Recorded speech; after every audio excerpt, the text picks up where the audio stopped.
Hello বন্ধুরা, spoken English বা ইংলিশের ক্ষেত্রে কয়েকটা গুডস ম্যানার যেগুলো খুবই ইম্পর্টেন্ট, বড় থেকে বাচ্চাদের সকলেরই জানা প্রয়োজন এই ইম্পর্টেন্ট ম্যানার্সগুলো। যেমন স্বাগতম, স্বাগতমকে ইংলিশে বলা হচ্ছে ওয়েলকাম। ওয়েলকাম মানে হচ্ছে স্বাগতম। দয়া করে অর্থাৎ প্লিজ কিংবা কাইন্ডলি দুটো ব্যবহার করা যায়, দয়া করে।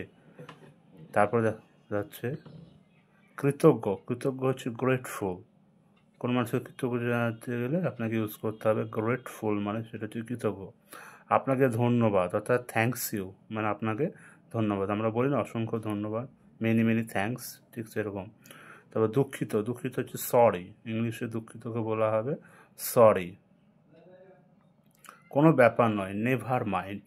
কোনো একটা বিষয় সম্পর্কে আপনি বললেন না না এটা কোনো ব্যাপার নয়, তখন হবে নেভার মাইন্ড। বা আপনার পরে, যেটা বলে আফটার ইউ, ইংলিশের ক্ষেত্রে আফটার ইউ হচ্ছে আপনার পরে। এটা মনে রাখবেন অবশ্যই করে। যেমন আমাকে ক্ষমা করবেন, এক্সকিউজ মি। কোনো আপনার সাথে সাক্ষাৎ হয়ে খুশি হলাম, গ্ল্যাড টু মিট ইউ। এটা হবে গ্ল্যাড টু মিট ইউ, মানে আপনার সাথে খুশি হয়ে সাক্ষাৎ হলাম, গ্ল্যাড টু মিট ইউ।